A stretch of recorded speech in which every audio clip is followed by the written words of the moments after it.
여러분 안녕하십니까? MBC 해장국집에 오신 것을 환영합니다. 오늘도 뜨끈뜨끈한 국밥처럼 여러분들의 막힌 속을 확실하게 풀어주실 두 분의 패널 소개해드리겠습니다. 새누리당의 원유철 의원입니다. 안녕하십니까? 안녕하세요. 네, 그렇습니다.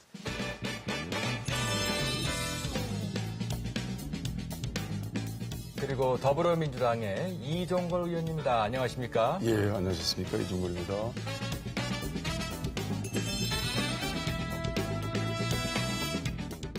우리 해장국집의 아르바이트생입니다. 김영씨입니다. 안녕하세요. 안녕하세요. 네, 오늘의 메뉴 소개해드리겠습니다. 오늘의 해장 이슈. 말도 많고 탈도 많았던 19대 국회. 특히 국회 선진화법이 처음으로 적용되면서 식물국회라는 지적도 많았는데요. 19대 국회 논란과 이슈의 중심에 있었던 두 전직 원내대표가 털어놓는 19대 국회에 대한 평가와 숨겨진 뒷얘기. 지금 시작합니다. 네, 두 분 안녕하십니까? 예, 안녕하셨습니까? 이 의원님은 새신랑 같으세요? 너무 도발적인 파격에 만들어주신 우리 MBC 감사드립니다.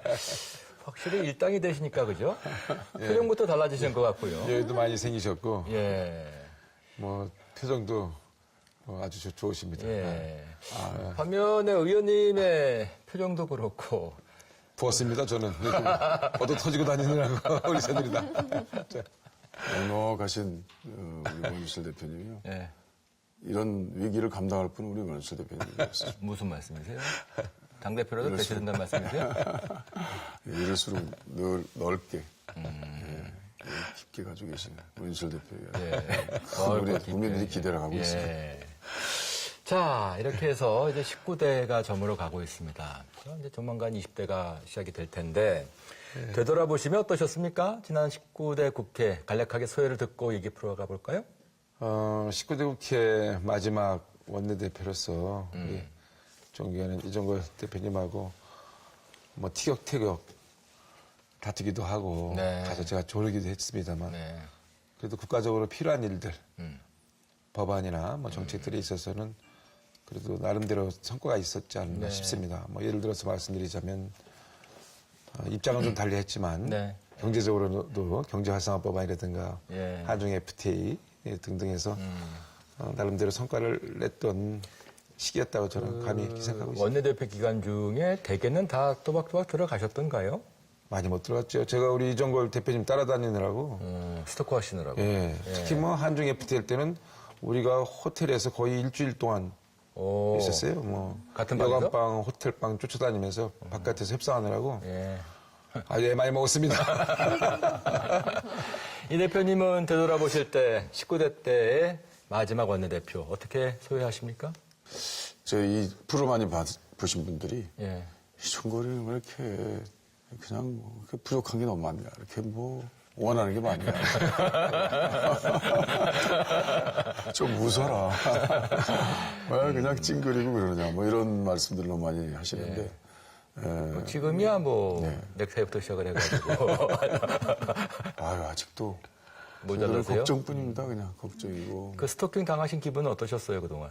즐거웠죠. 이제 원유철 대표님은 뭔가 이렇게 빈틈이 보이시는 것 같고 허술해 보이는 바로 그게 전술이었어요. 지금 생각해보니까 결국은 뭐 모든 거 다 받아내시고 당했다는 말씀이시네. 당했다기보다는 그냥 능력껏 가져가신 거죠.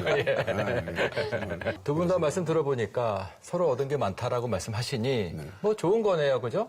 손해봤다는 생각은 안 하시는 겁니다, 두 분 다, 그죠? 그죠? 예. 뭐 대답이 조금 시원하지 않죠, 대답이죠. 그런데 원대표께서는 아직도 그 옥쇠를 갖고 계시다면서요? 당의 옥쇠. 이제 뭐 새로 선출된 정진석 원내대표가 이제 국회의원이 아니고 당선인 신분이기 때문에 법적으로는 이달 말까지 제가 법적으로 우리 새누리당의 대표 최고위원 권한대행을 하고 있습니다. 근데 정치적으로 예. 이미 그 20대 총선 당선인들이 네. 5월 3일 날 정진석 의원을 당선인을 예. 새누리당의 원내대표로 선출했기 때문에 정치적으로는 예. 이제 정진석 대표께서 원내대표와 예. 대표 최고위원 권한대행을 행사하고 있는 거죠. 근데 그 저는 뭐 도장만 찍고 있습니다. 근데 그래서 그 도장은 한 번 가지면은 내놓고 싶지 않은 모양입니다. 그렇지 않습니다. 빨리 내놓고 싶습니다. 이 대표님은 아직까지 방을 안 빼고 계시다면서요. 네. 근데 워낙 우리 우상호 이제 차기 대표께서 예. 아직까지 19대는 저보고 자꾸 하라고 네. 하시면서 본인은 뭘 하라고요? 그러니까 이제 19대 아직 마무리는 안 됐으니까. 19대 마무리. 그러니까 이제 어찌 보면 저희들에게는 그래도 국민들이 만들어 주신 것이지만 19대 총선 전과 총선 후에 그것은 그래도 이제 그래도 좀 들떠 있는 상태 아니겠습니까? 예. 그리고 이제 나눠드릴 것도 많고 또 서로 기쁨을 나눌 것도 많고 이제 그런 기쁨은 저 보고 좀 나누라고. 우 대표님께서 저한테 양보를 해주시는 거죠. 아니 근데 우 대표님께서 그 방 계속 쓰시라고 하신 그 말씀이 네. 진심이라고 생각하십니까? 뭔가 이제 속뜻이 있으신 것 같아서. 아니, 빼지 말란다고 안 빼고 계십니까? 그러니까. 저는 그냥 두 키씩 즉각 빼드렸는데, 그냥. 옥새 쥐고 계시잖아요. 저는 방은 빼드리고 옥새만 갖고 있습니다. 저는 옥새가 없어 보여요. 자, 어쨌든 지금 19대 국회의 마지막이 이제 하루하루 다가오는 그 시점에서 19대 국회를 되돌아볼 때 먼저 어떻게 평가하시는지와 지금까지는 역대 최악의 국회다 이런 평가가 나오고 있는 시점 아니겠습니까? 어떤 부분이 가장 아쉬우셨어요? 이제 우선 국회 선진화법이 이제 새로운 체제였던 건 틀림없어요. 이제 4년 전에 만들어져서 처음 시행되는 국회였는데 그것이 어찌 보면 또 개정될 운명에 있을는지 모르지만 그러나 그것은 하나의 새로운 체제였는데 그것이 잘 적응이 안 된 채 서로의 목적을 활용하는 수단으로 사용됐다. 이제 이런 것이 저희에게는 좀 아쉬운 점이 있고요. 네. 문실 대표께서는 참 넓은 마음으로 좀 해주셨지만 제가 너무 이제 날카롭게 좀 주먹을 이렇게 내놓으려고 내놓은 적은 없습니다 사실은. 겁이 나서 내놓지도 못했어요. 근데 난 주장 내놓습니다 뭐 이러고는 했었죠. 이제 그런 점이 하나 있었고 그리고 이제 지금 테러 방지법에 대해서는 직권 상정할 때 제가 정말 깜짝 놀랐고 네. 또 그래서 거기에 대응했던 것이 이제 필리버스터인데요. 네. 필리버스터라는 게 그런 어렵고 힘든 상황에서 국회에 아주 정상적인 기능으로 나왔어야지. 그것이 아주 몰리고 아주 그 긴박한 상황에서 필리버스터라는 것이 나와서 국민에게 어떻게 선을 보였는지 모르지만 그게 좀 이렇게 좀 너무 여유 없이 의회주의 어떤 풍부한 의회주의의 산물인데도 불구하고 그것은 아주 큰 상황에서 뭐 폭탄 쓰듯이 하는 그런 이제 그런 형태로 그것이 사용됐다라는 것이 저희로서 참 아쉬운 아쉽다 대목이다. 이런 생각입니다. 이제는 그 필리버스터를 새누리가 해야 될지도 모르는 상황이 됐어요. 그죠? 저희가 뭐 국민을 위한 필리버스터라면 언제든지 또 해야 되겠죠, 저희도. 예. 근데 전 19대 국회가 좀 아쉬웠던 것이 국민들이 보시기에 너무 그 비생산적인 국회였다라고 보시고 계시기 그렇죠. 때문에 예. 최악의 국회라는 평가가 나오고 있어요. 예, 그렇습니다. 갖고 있지 않습니까? 예. 근데 그것이 구조적인 문제도 있어요. 어떤 뭐 말씀이시죠? 법적인 문제, 법은 뭐 국회 선진화법? 선진화법 틀 속에서 네.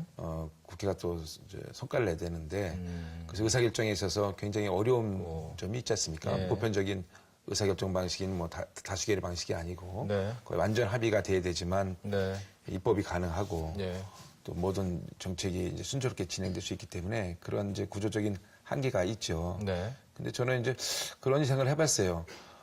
그래도 우리 국회가 정치가 국민들에게 좀 희망을 주려면 네. 적어도 이 민생 문제에 관련해서는 또 안보 문제에 관해서는 좀 초월해서 네. 이제 여야가 어떤 당의 어떤 그 뭐 정체성이나 가치나 이런 것 관계 없이 예. 민생과 안보 문제에 관해서는 좀 하나가 돼서 우선적으로 모든 것을 좀 처리할 수 있는 그런 정치 문화, 국회 문화가 생긴다면 네. 좀 더 우리 국회가 국민들에게 사랑받지 않을까 이런 생각을 가져봤거든요. 네. 국회 선진화법 개정돼야 된다고 보시는 거죠? 이 대표님, 이제는. 그죠? 우선 이제 제가 4년 동안 아까 말씀드린 것처럼 그 새로운 체제로서의 적응 기간이 좀 부족했다라는 예. 건데요. 우선 기본적인 틀은 같고 그 목적을 그러니까 각자 목적이 저희는 국회를 방어하게 한 방법으로 선진화법을 썼다는 점에 예. 그걸 또 너무 일부는 가능하지만 예. 너무 과도하게 썼다라고 하는 점에 이제 지적을 하시는데 받아서, 그걸 저는 예. 겸허히 수용하겠다는 이제는 겁니다. 이제 방어적인 수단의 면을 좀 바꿀 필요가 있다. 그렇습니다. 그죠? 바꿀 필요가 이제 없어진 거네요. 그죠? 바꾸면 안 되는 편으로 바뀌셨습니다. 그죠? 네. 지금 뭐 이 국회 선진화법이라 예. 불리는 그 우리가 흔히 예. 문제점을 내포한 상태에서 지금 그 개정의 필요성을 얘기하지 않습니까? 예. 그 좀 그 국회가 예. 좀 생산적이고 또 국가 경쟁력을 제고를 한다는 차원에서 네. 그렇게 역할을 할 수 있도록 바뀌어야 됩니다. 그러니까 제가 말씀드리는 거는 그 국회 선진화법을 포함해서 예. 그러니까 국회 선진화법이 결국 국회법인데요. 예. 국회법이 이제 예. 종합적으로 예. 국민들이 진짜 국회가 매일 저거 싸움만 하고 하는 일은 아무것도 없고 국민들에게 부담만 주고 스트레스만 주고 국가 운영에 있어서 별로 도움이 안 된다 이렇게 비판받지 않도록 예. 모든 것을 이제 종합적으로 아니, 그러니까. 좀 진단해서 그 다수결에 의해서 진행될 수 없을 수 있는 부분에 대한 개정이 필요하다고 보십니까? 저는 뭐 기본적으로 국회법이 의사결정을 하는 데 있어서 예, 좀 효율성을 가지고 그러니까 신속하게. 지금까지와 같은 입장이신 겁니다. 그죠? 저는 뭐 기본적으로 국회 선진화법 우리가 주장했던 그대로 예, 그대로. 변함이 없습니다. 아, 이제 2당이 됐다 하더라도 그거는 예, 예. 그대로 유지하는 것이 맞다? 네, 큰 틀에서 국회가 그 생산적인 국회로 가야 된다. 예. 그 뭐 처지가 달라졌다고 바뀔 수는 없기 때문에 네. 그거는 뭐 저는 오. 여러 가지로 그 대신 종합적으로 그 대신? 예, 뭐 저 다른 부분까지 다 포함해서 예를 들면 어떤? 어떤? 뭔가 중요한 얘기가 나올 것 같아요. 뭐 어떤? 오늘은 뭐 그 정도가 아니야. 이거 참 정말. 일단 국민들은 20대 국회는 3당이 잘 협력해서 국가 운영 잘 하라고 하셨으니까 일단은 3당이 협치를 잘 해야 될 것 같습니다. 예, 그렇게 넘어가죠. 김민영 씨. 네. 사실 우리 가게에 오시는 많은 분들은 이 두 분들이 나눈 말씀에 대해서도 말씀을 나누실 것 같은데 민영 씨도 어쨌든 아르바이트를 시작을 하면서 네. 정치, 경제, 사회에 대한 관심이 많이 높아지셨다고 들었어요? 네, 뉴스를 챙겨보고 있어요.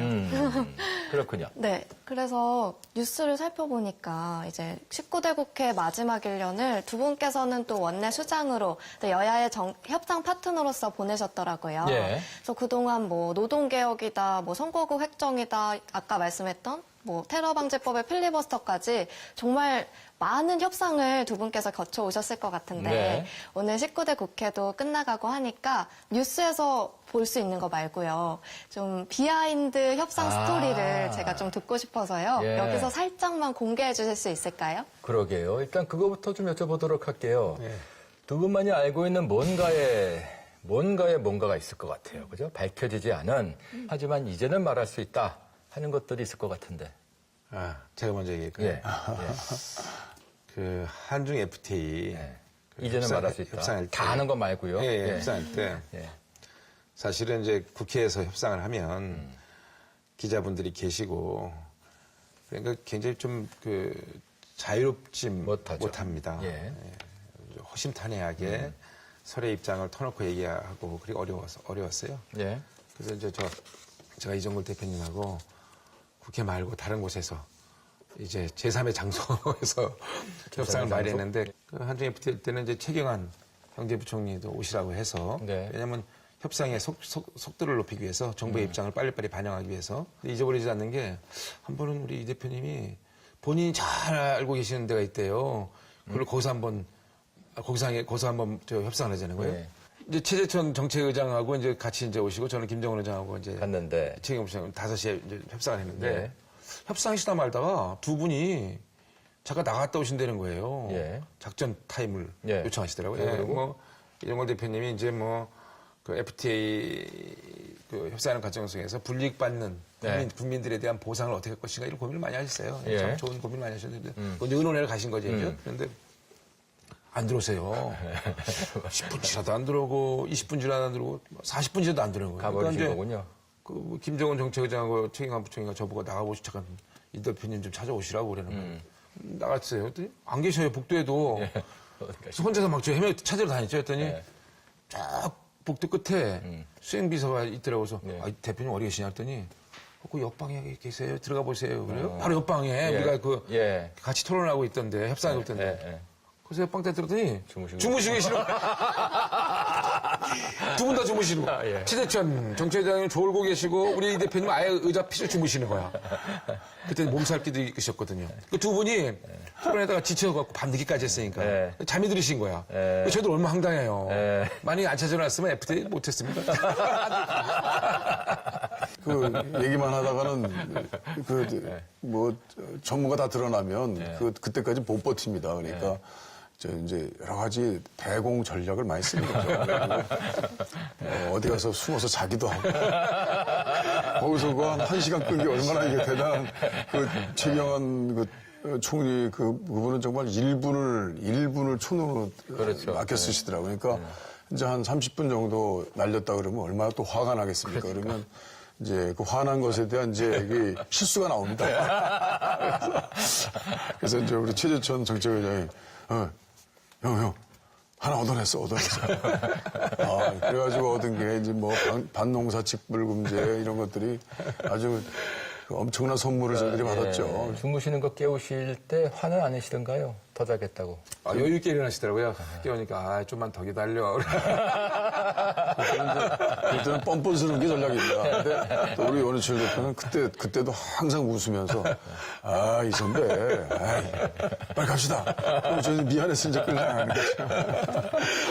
이제 그 이 대표께서 하신 말씀하실 차례인데, 네. 이거는 말할 수 있다. 이제는 또 원 대표님의 비리도 있을 것 같아요. 아, 미울 때도 있었죠. 정말. 어떤? 아까도 말씀드린 것처럼 주무신 이제 것 한중 FTA가 그때 몰려 있었는데요. 주무시는 거 깨울 때가 재미없었겠지.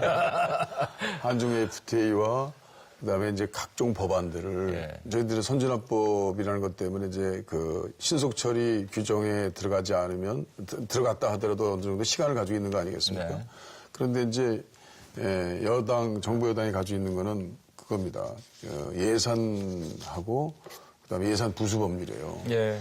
이제 11월 30일서부터 이제 12월 달까지 딱 맞춰놓는 거죠. 예. 맞춰서 이거 안 해주면 이제 예산을 그냥 자동 넘어가는 건데. V 규정으로 예, 예. 그리고 각종의 세금을 다루는 세법들이 있습니다. 그것도 이제 그대로. 예, 만들고. 그거를 이제 그냥 한꺼번에 하느냐 아니면 야당의 입장을 좀 받아들여 주느냐를 딱 키를 들고 이제 그 법 내놔라.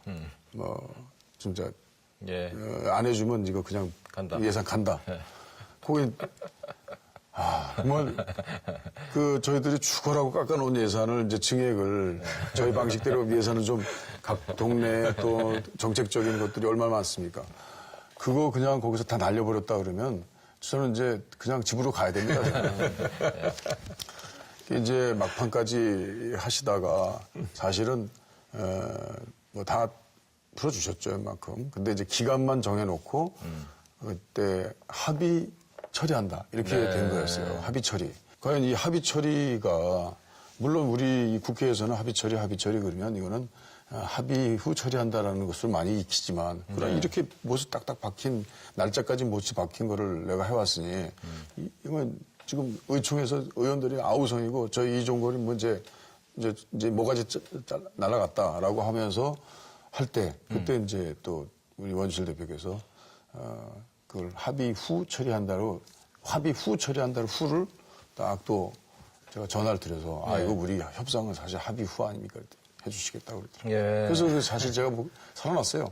만약에 그거 그거 어떻게 해드립니까? 못합니다. 예. 그러면 전 사실 그날로 이제 어제 냉감하는 건데요. 그랬군요. 그냥 살려주신 그런 이제 은인이시네. 예, 은인. 그래서 제가 한번 빚졌습니다. 그래서 한 번은 이제 오늘 두분 다 빚을 갚아 갚아야 하셔야겠네. 알겠습니다. 자, 아무튼 이렇게 되돌아보면은요. 지난 일이라는 게 그렇지 않겠습니까? 뭐 보람도 있었고 또 아쉬운 점도 있었고 그 모든 것들이 이제 앞으로를 위해서 걸음이 되게끔 이제 활용을 해야 될 것 같은데 20대 국회가 곧 구성이 되고 시작이 되지 않겠습니까? 그 가운데에는 협치라고 하는 것이 자리 잡고 있다는 거 공감하실 것 같습니다. 민영 씨, 네. 어떻게 보세요? 이 국회가 정말 원만하게 네. 협치를 잘 해 나갈 것 같으세요? 어떠세요? 글쎄요. 근데 저는 잘 모르지만 협치라는 게 일단 서로 간의 신뢰를 바탕으로 이루어지는 거잖아요. 예. 그런데 지금 상황으로는 좀 어렵지 않을까 생각이 드는데. 왜요? 뭐 우선 당대당 협치도 중요하지만 먼저 당 내부의 협치도 돼야 된다고 생각을 하거든요. 네. 근데 요즘 뉴스를 좀 살펴보다 보면 뭐 개파 갈등이다 이렇게 좀 시끄럽던데 네. 과연 이런 상황에서 당 외부적으로 협치가 가능할지 저는 잘 예. 모르겠어요. 정치평론가 다 됐어요. 바로 저 말씀부터 여쭤보지 않을 수가 없을 것 같은데 결국 새누리당 얘기부터 꺼내야 되겠죠. 네. 그 웃음이 무엇에 뜻하는 웃음이십니까? 한숨만 어떻게 돼가는 거예요? 어떻게 될 것 같습니까? 비박, 친박 어떻게 되는 거예요? 우리 새누리당이 네. 사실 20대 총선에서 네. 국민들에게 따가운 그 질책과 또 회초리를 맞았지 않습니까? 예. 그 민심은 이제 그랬던 것 같아요. 국민들은 민생의 고단한 현장에서 저 어렵게 이렇게 살아가고 있는데 네. 그 국정을 책임지고 있는 집권당인 새누리당이 그 공천 과정에서 보여준 추태, 네.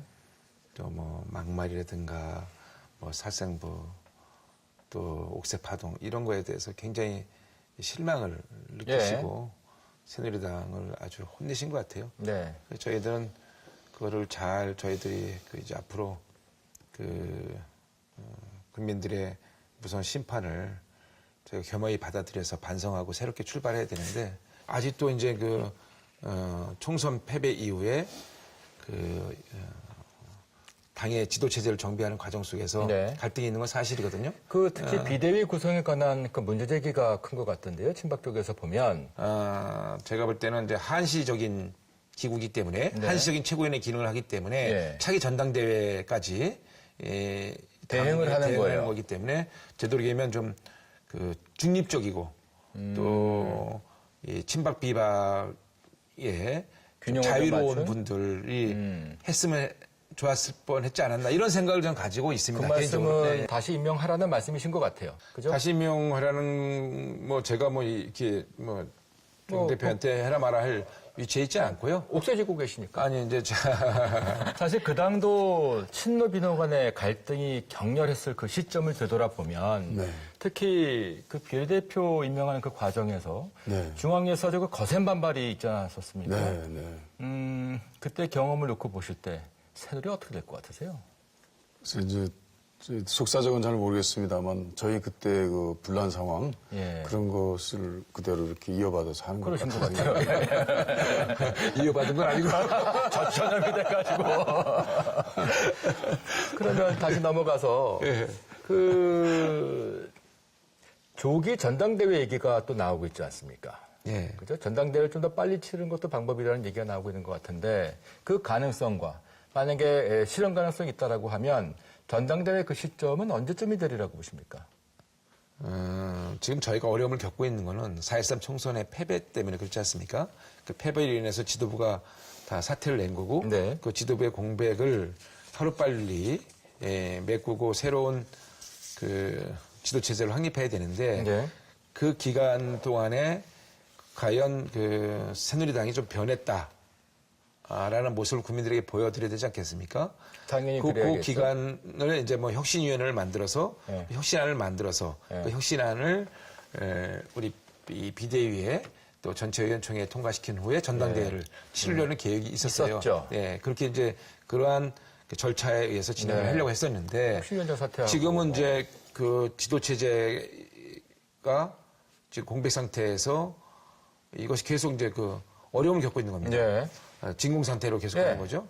그래서 이럴 바에는 차라리 조기 전당대회를 통해서 지도 체제의 공백을 빨리 메꾸고 차라리 네. 새로운 지도 체제를 통해서 당의 혁신을 가져가는 것이 방법이겠다. 그럼 언제쯤이요? 라는 차원에서 지금 논의를 하고 있는데요. 언제쯤? 그래서 지금 당의 전당대회가 저희는 워낙 7월 달에 예정돼 있었습니다. 네. 예. 뭐. 그 예정대로 할 수도 있고요. 더 빨라질 수 예. 있습니까? 뭐 그것도 뭐 여러 가지 가능성이 지금 열려 있습니다. 예. 이 대표님. 분당 가능성 어떻게 보세요?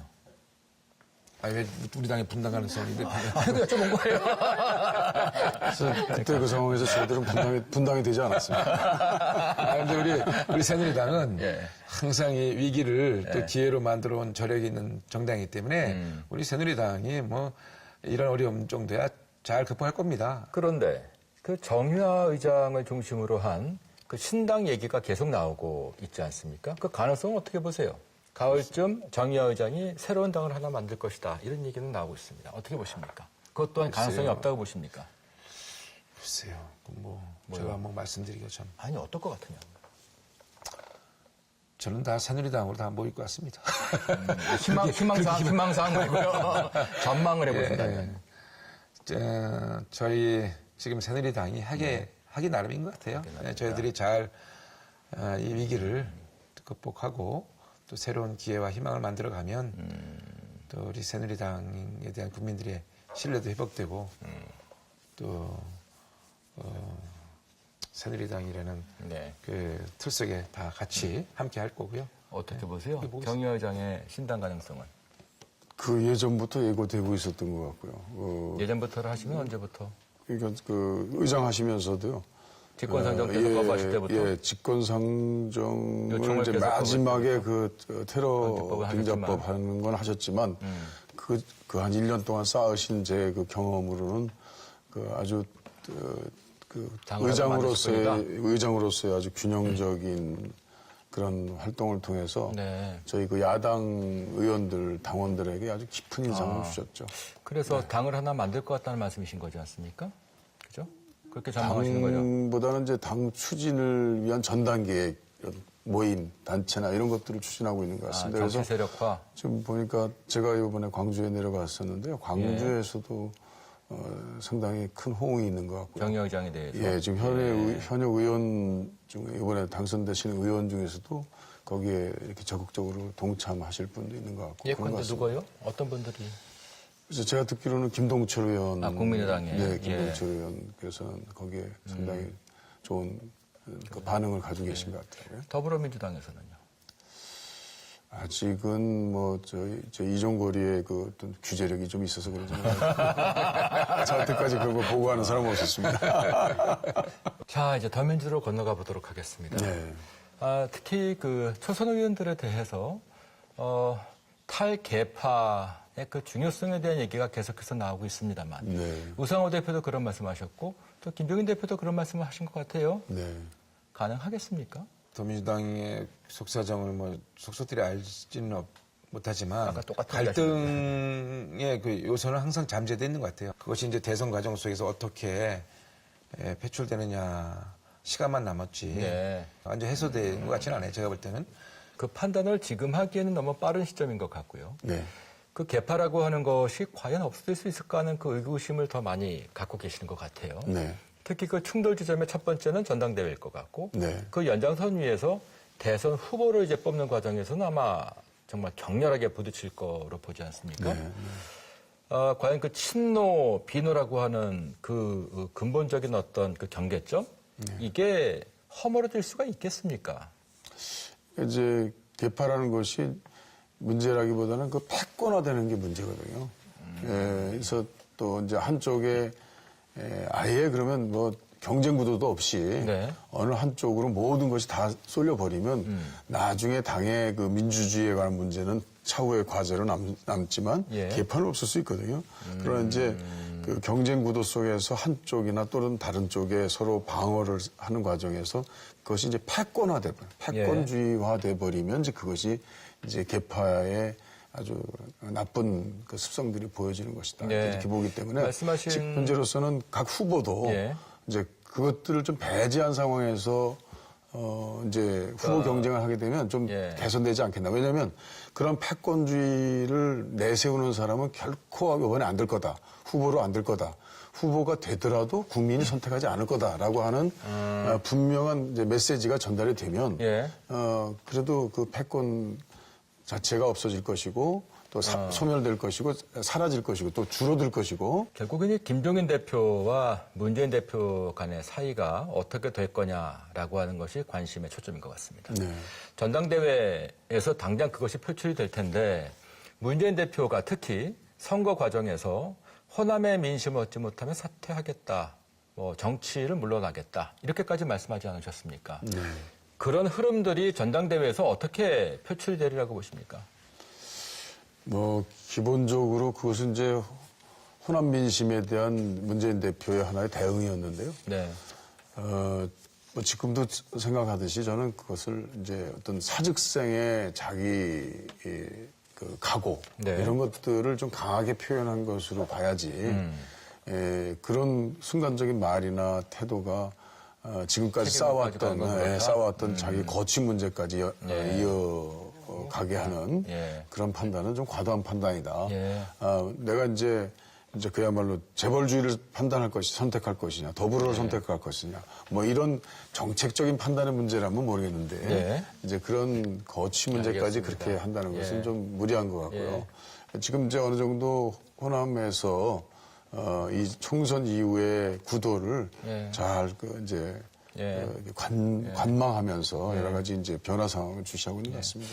자, 이제 20대 국회에 들어서면서 원구성이 또한 가장 중요한 그 과제가 될 것 같은데, 먼저 국회의장에 관한 문제부터 여쭤보도록 하겠습니다. 그것은 제1당인 더민주가 가져가는 건가요? 예, 뭐 자연스럽게 일당이 국회의장을 맡는 것이 자연스러운 것이 아니냐. 예. 총선 민의를 그대로 우리가 수행하고 그래서 뭐 억지로 총선 민의를 왜곡할 수 있는 예. 뭐 이런저런 뭐 영입을 한다든가 이런 거는 뭐 자제를 하자. 예. 이렇게 정리를 했습니다. 그러면 누구로 국회의장은 모아지는 건가요, 더민주에서?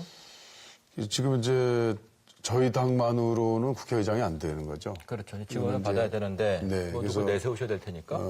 지원을 받는데 이제 지원을 받는 것은 이제 우선 야권의 우선 이제 결집이 네. 우선 중요할 것 같고요. 아, 그럼 경선을 하실 겁니까?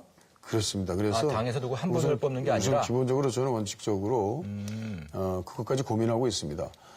국회의원들이 네. 300명 국회의원들이 자유투표를 그냥 자유투표를 한다? 하는 겁니다. 어. 자유투표를 해서 예. 선택하는 거 그것이 오히려 총선 민의에 맞는 거 아니냐. 그러니까 더민주에서 누구를 뽑고 내세우는 것이 아니라 네. 그냥 다 나오셔가지고 자유투표에서 뽑힌다? 설사 그렇더라도 예. 뽑더라도 예. 이것은 하나의 그냥 국민들한테 보여주는 추천, 저희 예. 당으로서의 추천이지. 예. 그리고 그 뽑은 사람들이 또 딴 사람 뽑은 사람이 있을 거 아니겠습니까? 근데 그것이 이제 본선, 국회에서 처음에 선출을 할 때의 예. 그런 본선의 그에는 뭐 기속적인 효과가 있는 것이 아니기 때문에 예. 어느 한 사람이 가장 그 적절한 분이다라고 할 때 그걸 예, 자유투표하는 것이 그렇습니다. 예. 저로서는 국회법에도 맞고 그 국민의 뜻을 맞다는 거다 이렇게 생각합니다. 또 하나 그 중요한 게 그 법사위원장인 것 같은데요, 그죠? 법사위원장은 어떻게 하실 겁니까? 그 법사위원장 같은 경우에는 그 예전의 경우에 보면은 그것을 이제 준용해 보면 우리 새누리당이 하는 것이 좀 뭐 합리적이지 않나. 그러니까 국회의장과는 항상 다른 당의 예, 출신이 예. 법사위원장을 맡았다는 말씀이신 것 같은데 여긴 동의하시나요? 그래서 그것도 일리는 있습니다. 예. 있는데 이제 국회를 운영하고 있는 이제 운영위원장과 또 예결위원장, 법사위원장 이 세 개를 가지고 이제 다수당 여당 그 분배를 해온 지금 그 룰이 있어서 예. 그런 룰을 이제 그대로 지켜 나가야 될 것 같은데요. 그걸 잘 분배하는지 협상 또 해야 될 것 같습니다. 근데 제가 볼 때는 운영위원장 같은 경우는 국회를 의장은 주더라도 예. 의장이 만약에 뭐 야당으로 간다? 가더라도 운영위원장은 여당으로 간다. 여당으로 해야 되지 않겠나는 생각도 있고 그러니까 네, 법사위원장은요? 중요한 것은? 그렇다면 이제 그러니까 운영위원장과 법사위원장, 예결위원장 이런 걸 놓고 한번 지금까지 해왔던 룰을 기본으로 해서 한번 협상을 해봐야 되지 않겠냐 이런 생각입니다. 하지만 지금까지 적용해왔던 그 룰에 적용이 어렵게 된 것이 국민의당의 등장이지 않습니까? 국민의당의 경우에는 어떤 그러면 자리를 고려하고 계시나요? 그 이제 어떤 간에 좀 여소야대 국면이긴 합니다만 예. 어떤 여당이 이제 그를 대통령 이 정부 사실 우리 그 어떤 그 의사결정 구조에 있어서 이거 정부와 청와대가 거의 저는 절반 이상을 행사하고 있다고 보거든요. 그리고 또 국회 내에서는 여당이 어떻게든지 과반수였고 그랬기 때문에 한 70% 이상의 어떤 역할을 가지고 정부 여당이 이걸 이제 꾸려나갔던 네, 걸로 봅니다. 예. 근데 지금 이제 그런 것이 좀 달라졌는데 글쎄 국민의당 사무총장 내심 원하는 것 같아요. 국회 사무총장.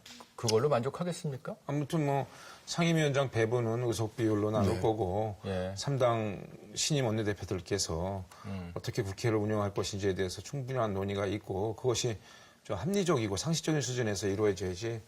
예, 저희가 스스로 이제 우리 새누리당이 집권당임에도 불구하고 이번에 2당이 됐으니 네. 뭐 국회의장을 우리가 욕심을 내는 것이 마땅치 않다라는 예. 차원에서 내려놨지 않습니까? 예. 그런 선에서 그런 수준으로 이제 3당이 모여서 그 협치의 모델을 어떻게 새롭게 만들 건지 예. 그걸 가지고 의논을 하면 전 충분히 답이 있다고 봅니다. 이제 그 3당이 원내 교섭단체를 구성을 했으니까요. 네. 그러면 모든 상임위의 그 간사는 이제 3명씩이 되는 겁니까? 그렇습니다. 네.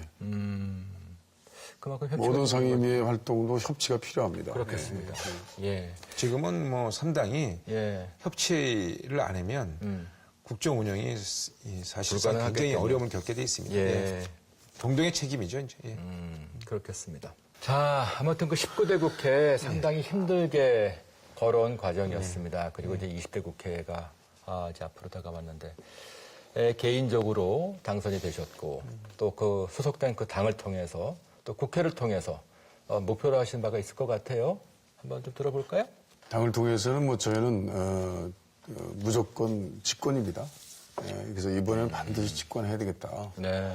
그래서 집권은 그냥 거저로 되는 것이 아니고 지금 있는 상태에서 얼만큼 부족한 것이냐. 그러니까 수권 의지가 좀 부족하고 네. 수권 능력을 국민으로부터 판단받는 데는 아직까지 거리가 있다. 네. 그러기 위해서는 이제 당의 체질을 바꿔야 되는데 그 체질을 바꾸는 경제정당으로 바꾸는데 저도 이제 집권. 5선 네. 또 중진으로 또 원내대표까지 한 사람으로 최소한도 책 있는 몫은 해야겠다.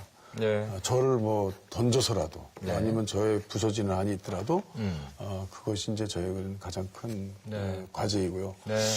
그리고 또 이제 국회는 국회 의회주의를 무시해서는 안 되겠다. 그러니까 국회의 권능을 우리가 뭐 권력을 달라는 것은 아니고 네. 정부가 일방적으로 나와서 그것이 청와대와 연합하면서 하나의 그 개선 가능성, 비판 가능성이 전혀 배제됨으로써 네.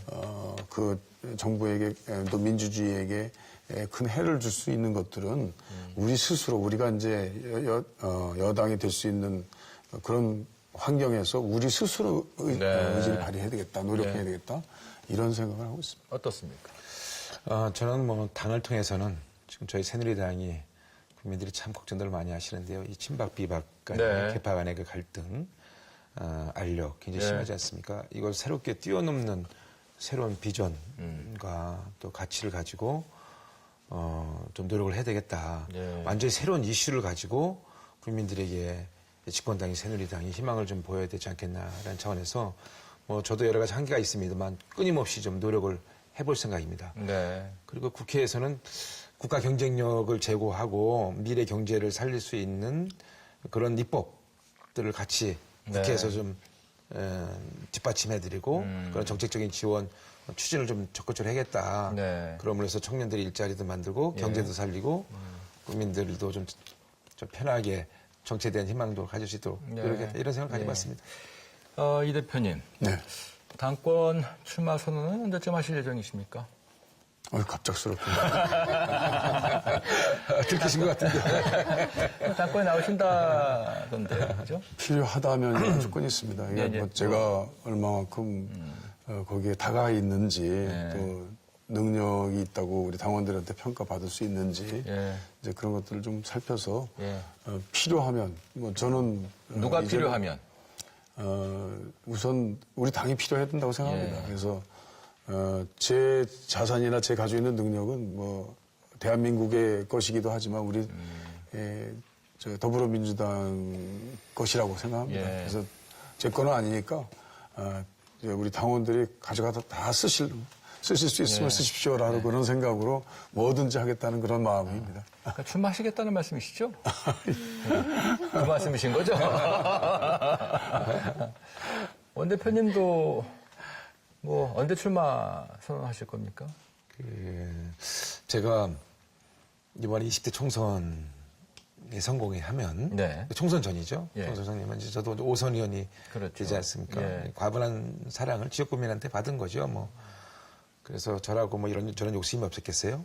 근데 4.13 총선에 이제 새누리당이 패배하고 나서 부족한 게 많아서 좀 자숙하고 또 뭐 성찰해야 되는 시간이 좀 필요한 것 같고요. 그 말씀은 이번 전당대회는 나가지 않으시겠다는 말씀이십니까? 하여튼간 지금 저는 뭐 지금은 마음을 좀 비우고 그런 아까 말씀드린 그 자숙과 성찰의 시간을 갖고 네. 그 국민들이 원하는 새로운 정치에 대한 입장이 정리가 되면 다음 선택을 어떻게 할 것인지 결심을 하려고 합니다. 예. 알겠습니다.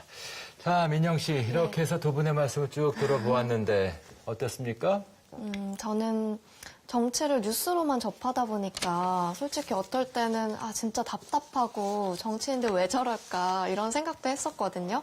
근데 오늘 두 분에서 말씀하시는 것도 들어보니까 그 나름대로 고충이 있다 이렇게 또 느껴지고 19대 국회에서 두 분께서 뭐 열심히 해오신 만큼 20대 국회는 더보다 국민들을 생각해서 좀 더 치열하게 고민하고 그런 실천을 해주셨으면 좋겠습니다. 네.